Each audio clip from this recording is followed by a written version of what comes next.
Now's a good time to thank our sponsor, Survivors for Solutions. There's a lot of great things about this relationship. Like us, Survivors for Solutions wants to see continued innovation in the pharmaceutical space. They embrace the free market and believe that the free market is the best solution to improve patient lives. It was founded by our close friend CZ, or John Swartacki. CZ founded the group when he saw the damage that the Inflation Reduction Act was going to bring to the pharmaceutical ecosystem. He's been a patient, and Eric, I think you'll talk about that in a minute, but he's been a patient for several decades himself, and he wants solutions not just for himself, but for his family and friends and for Americans in the future. And he knows how important it is for continued pharmaceutical innovation to happen here in the United States, because if it doesn't, it won't happen anywhere. Joe, you're right. CZ is a longtime friend of both of ours and a seasoned Washington pro. But what most people don't know is that John Swartacki has also suffered from multiple sclerosis for over 30 years. He was diagnosed and has required 4 different breakthrough drugs over the course of this disease in order to just live. All these drugs have been developed in a robust ecosystem of medical discovery and delivery, an ecosystem that the Inflation Reduction Act and President Biden now threaten. That threatens the hope and security and safety, the liberty, and ultimately the lives of millions of Americans suffering from chronic, debilitating, or life-threatening disease. He formed Survivors for Solutions to help save this system so others like himself have the chance at a fulfilling and robust life. You can learn more about CZ and his lifelong struggle with multiple sclerosis from our March 27th DC EKG interview, plus his website, survivorsforsolutions.org, or on Twitter @HopeMattersMost. Joe, we're really fortunate. CZ is our leader here at DC EKG, and we look forward to advocating on his behalf and the behalf of millions of American patients in the years to come on our show.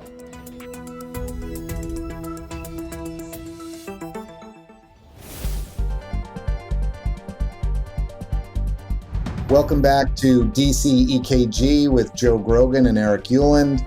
We're joined by Paul Winfree, DC budget and policy expert.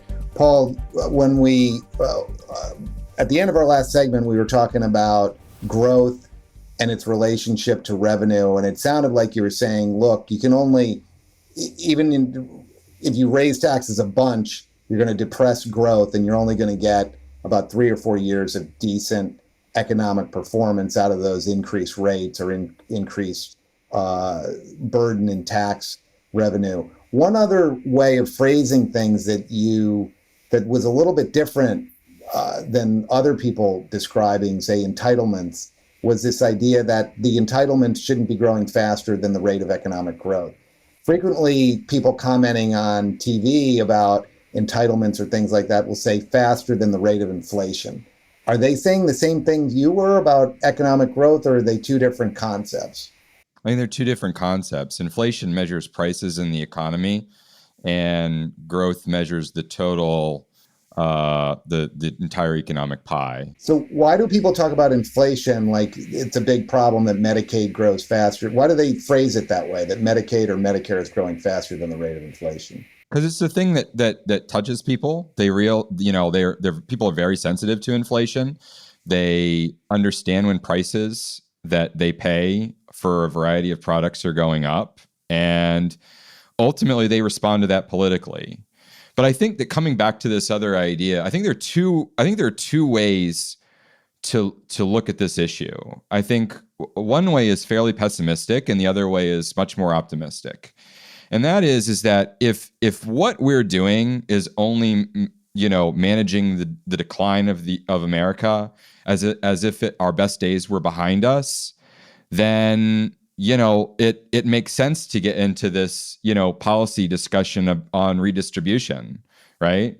It's like if we've got a fixed pot and all we're trying to figure out how to do is how to allocate that pot to people who most need the resources, then that's one way of looking at the world. Honestly, I don't think that's a fairly productive way to look at the world. I No, think but rather Washington is so seized with that mindset. so seized with that mindset. Exactly. I think it's much more productive to think about what are the drivers of an abundant economy? How can we grow the overall size of the economy? And that's a totally different paradigm. And that comes back to, like I said, there's a lot that you can do on tax that would, I think, grow the economy. There's also a lot you And can do on have that regulation. feedback, right? Growth Right. drives revenue rates, not, as Joe said, Democrats wanting to just pop the top rate and go after all the income they can find. That's exactly right. There's only so much you can do with that, right?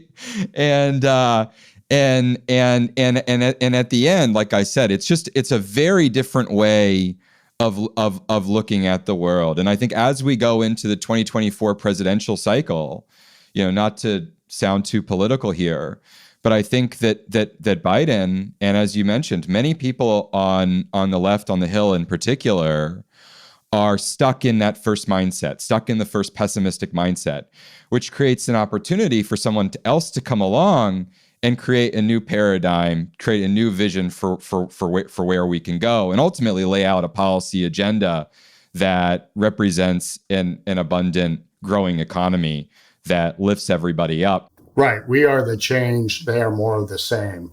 Right. Totally agree. And thanks for this conversation. I know that you've got a broad span of interests, and I want to turn a little bit now to AI. Yeah. This is something you've had experience with professionally and personally. So I want to start the discussion kind of related to our previous conversation about mindset. There's a lot of people out there apprehensive about AI. There are some people who see promise in AI. Tell us, if you would, first kind of how you define artificial intelligence, your experience of it, and then, like I said, your perspective on where we might be going with AI here in the next 10 or 20 years. So I think that, first of all, AI or machine learning is just a tool, okay? And I think right now we're at that stage as a culture where more people are being exposed to AI or machine learning or these large language models, and they see the change that could bring about without really being able to comprehend how it's going to help them, right? As time goes on, folks will learn how to adopt and adapt to these new tools that we're all now able to access. And that has the ability to create a tremendous amount of productivity, new productivity in the economy that can increase growth. I see a lot of really exciting things happening on the AI front. So in medicine in particular, I think that there's a real opportunity for physicians and other people in the medical community to, again, think about how to use this new tool, not to replace work that's currently being done or replace them in the workforce, but rather to increase their own productivity, right? To complement what they're already doing and ultimately improve medicine. Last night I had dinner with a handful of journalists, and I thought it was really interesting because they brought up AI to me, and I said, yeah, no, I'm not really worried that AI is going to replace the journalism industry. And their comment to me was, how can you be so flippant? How do you know that we're going to still have jobs in 5 years? And I said, look, if you look at how AI is integrating with language models, these large language models, there's a major difference between what these things are doing and how humans have evolved to deal with to integrate language into our own functioning. So, and what I mean by that is that if you take we've all got dogs. I've got a dog here at home with me. If you take my dog is 15 years old. She's listened to me talk for 15 years, and yet she still can't speak English, right? And the reason that she can't speak English is because the dog doesn't know how to put the basic, concepts that we know of as language into practice, right? AI, these LLMs, are a lot like the dog. At the same time, I have 3 kids. All of my kids, by the time that they're 2 years old, have integrated the basic concept of language into their functioning, into their brains, right? They can communicate with me. It might not be sophisticated, but they can do it, and we all know what each other are doing. And like, so if you take these LLMs, yes, if you give it prompts, it can come up with interesting things. But at the same time, if you give it basically trash, it'll give you trash back, right? It doesn't know how to come up with these basic concepts of language and then feed them back to us. And so in my view, these LLMs in particular and AI in general is, like I said, it's just a tool. And it does represent a lot of change. And sometimes that change can be scary. And sometimes people respond to that scariness by asking policymakers to, regulate some of that change out of existence.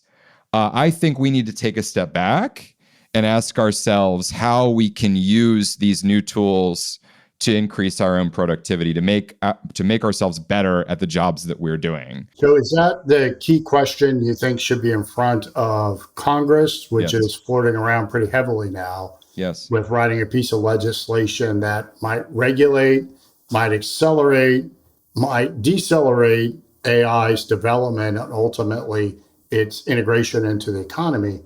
Or is it more likely than not that Congress and the Biden administration might take choices when it comes to AI that actually curtail its ability to be as promising as you've laid out? I would hope that they would do the latter and not the former. I think that one of the differences between AI or machine learning and the rest of the tech space is that we've had a ton of evolution in the tech space over the last 40 years, as we all know. I mean, we're doing this podcast all over the world right now, right? Right. And Yeah. so most technology that's been developed in this space over that period has been done at relatively low capital costs, right? Like you with a computer and some basic knowledge can sit in your parents' basement and create a company that creates a tremendous amount of wealth for the world. One of the differences between that system and AI is that machine learning really does require some access to make it really good to quantum computing. And quantum computing is really expensive and requires a tremendous amount of energy. And so one of the things that I worry about is that the folks who are at the forefront of machine learning and quantum computing right now will go to policymakers and say, look, I have this special access, based on who I am and my privilege to the system that allows me to create this thing. Oh, by the way, it might also be scary. Therefore, you should regulate me because I have, the ability to spend $100 million on compliance every year. Well, hasn't that? And it's already started. And it's already started. Exactly. The first movers are saying, you know what? How about we pull the ladder up and screw everybody behind me? Exactly. And so but this is, and this is sort of a corollary issue. If I'm right, and that quantum computing and access to quantum computing is important for everyone to have access to this new technology to figure out how it can better improve our own productivity, then that makes energy production really, really important, right? Which is why we also need to focus on what we can do on the deregulation front to make sure that we all have access to cheaper energy, sort of across the board, which won't only improve our productivity on this front, but will improve our productivity on many other fronts too. Can I toggle back for a second here, go up down a rabbit hole, perhaps? I know something that maybe not a lot of people know, which is your first job was as a child laborer making coopers and making barrels in Colonial Williamsburg. You've been talking about the future, and you learned a craft, a trade as a child. I think your father was a professor at William and Mary. you learn anything about economics from that experience? And now looking ahead towards AI, there's been a little bit of disruption in the coopering business over the last few hundred years. My joke is that when the end times come, I'll have a skill that I can rely on. I don't know about you guys, but I'll be able to make barrels for people. Yeah, I think that well, at a very personal level, one of the things that working as a child laborer in Colonial Williamsburg as a Cooper's apprentice provided me with was a tremendous amount of experience in talking to people who had no idea what we were doing about sort of complicated concepts. A normal, I think, 10-year-old just doesn't get that opportunity, which was really cool for me.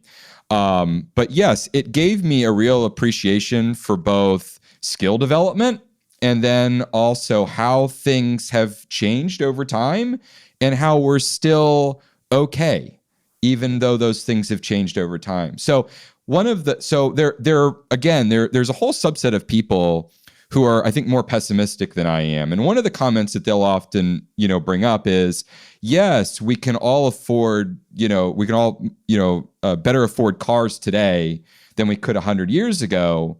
But, there are people who would rather just ride horses everywhere. And so maybe they're worse off than I'm serious, guys. Like, this is an actual argument that gets made by people. And so maybe they're worse off because they're not able to ride horses down the street anymore. Well, the reality is that as transportation costs have fallen and we're now able to get on planes and go virtually anywhere in a reasonable amount of time, and, I'm not saying plane tickets are affordable by everyone, but they're much more affordable than they were 50 years ago. The cost of all transportation has fallen, including the price of horses. So if you actually want to buy a horse, it's now more affordable than it was 50 years ago, just because everything has improved. And I think that there's something to that. And it gets back to your comment earlier, Joe, about why things are often put in terms of prices and inflation. As the price of goods has become cheaper over time, that does allow us to work less, afford more, and ultimately, if we so choose, to spend more time with our family or doing other things that we like, without working as hard as we once did.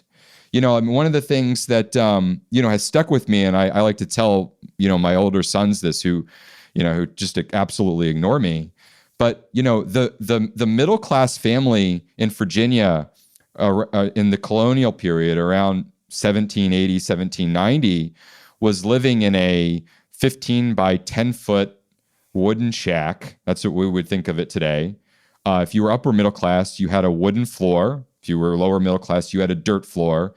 And virtually no one had glass windows, right? When it was cold, you put wood in the slots that you cut out in your wooden house.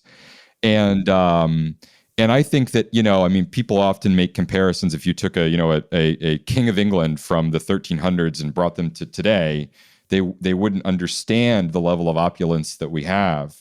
And I think that is easy to take for granted. It really is. And but again, comes back to why this more optimistic approach, this concept of abundance for new generations is important, and it really should help guide where policy goes. Well, unfortunately, we wanted to talk about your PhD thesis and the book that you've written and get into that. So we'll have to have you back at another point in the future. But this was a great conversation. And I just want to thank you for joining us on behalf of Eric Uland and myself, Paul. Thank you. Thanks so much for having me, guys. Looking forward to it. You bet. DC EKG, produced with Bigwig Media and our distribution partner, Evergreen. We're out of the studio and more relaxed. Let us know what you think in comments, emails, or grabbing us on the street along the way. I'm Eric Uland, along with Joe Grogan. Thanks so much.